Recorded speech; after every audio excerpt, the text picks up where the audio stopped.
आता मी काय करणार आहे, माझ्या लेबलला आय डीला टार्गेट केलं आणि त्याचा टेक्स्ट चेंज केला आहे. त्यासाठी डॉट टेक्स्ट म्हणते आहे, मी टेक्स्ट मेन्शन करायचं आहे मला. त्यासाठी मी टेक्स्ट मेन्शन करणार आहे डबल कोटमध्ये आणि टेक्स्ट टाकणार आहे तो लॉग इन सक्सेसफुली. करेक्ट.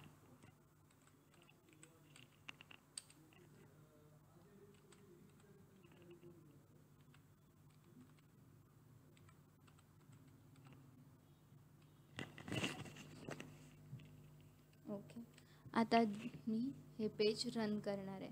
हे आहे ते माझं ASPXचं पेज आहे, म्हणजे ASP.NETचं पेज आहे. आणि हे आहे ते माझं त्या ASPX पेजसाठीचं सी शार्पचं पेज आहे. हे मी बटन क्लिक कसा ओपन केला तर डिझाईनमध्ये जाऊन माझ्या बटनवर डबल क्लिक केल्यामुळे माझा बटन क्लिक इथं ओपन झाला आहे.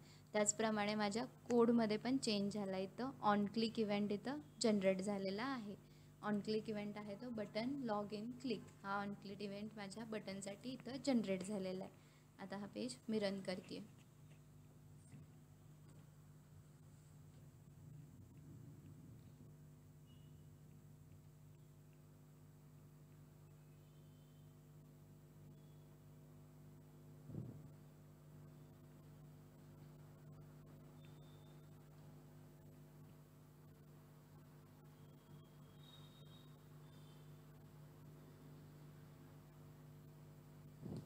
ओके, माझं पेज रन झालं आहे. मी इथं यूजर नेम टाकू शकते. पासवर्ड फील्ड माझी पासवर्डसारखी येते आहे का? ओके. तिथं पासवर्ड मी टेक्स्ट मोड पासवर्डमध्ये चेंज केल्यामुळं माझी पासवर्डसारखी दिसते. आणि ज्यावेळेस लॉग इन बटनवर क्लिक करते त्यावेळेस माझ्या लेबलवर लॉग इन सक्सेसफुल पण दिसतं आहे. हे आपण C# ASP.NETच्या मदतीनं केलेलं आहे. ओके. त्यानंतर नेक्स्ट टॉपिक आहे तो आपला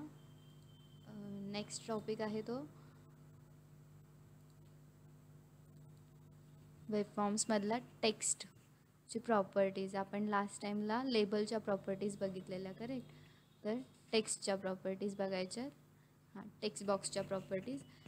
दिस इज ॲन इनपुट कंट्रोल, म्हणजे तुम्ही टेक्स्ट बॉक्स यूज करून युजरकडनं इनपुट घेऊ शकता. आणि एकतर हे ड्रॅग पण करू शकता किंवा कोड हा टाईप पण करू शकता. त्यात सगळ्यात महत्त्वाचं आहे तर रन ॲट सर्व्हर हा मेन्शन असणं महत्त्वाचं आहे.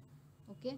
तर रन ॲट सर्व्हर नंतर त्याची प्रॉपर्टीज बघूया. तर फर्स्ट प्रॉपर्टी आहे ती आस्की की it is use to set keyboard shortcut for the controls.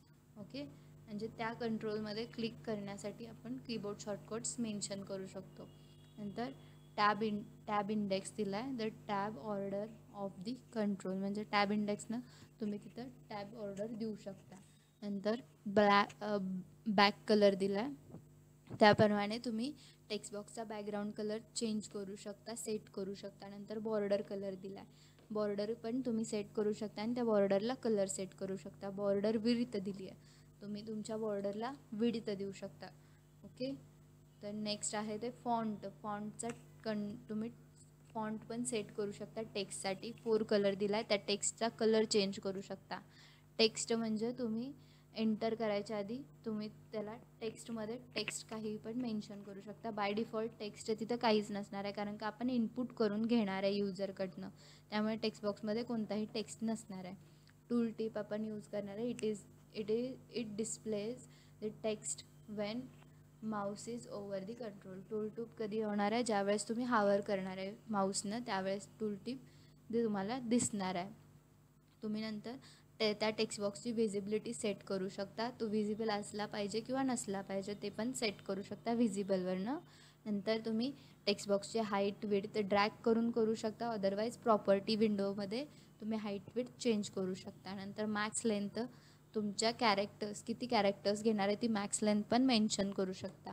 आणि तुमचा टेक्स्ट बॉक्स रीड ओनली पण करू शकता, म्हणजे युजरकडनं कोणताही इनपुट तिथे घेतला जाणार नाही, नुसता तो दिसणार आहे टेक्स्ट बॉक्स. ओके. या टेक्स्ट बॉक्सच्या प्रॉपर्टीज आहेत.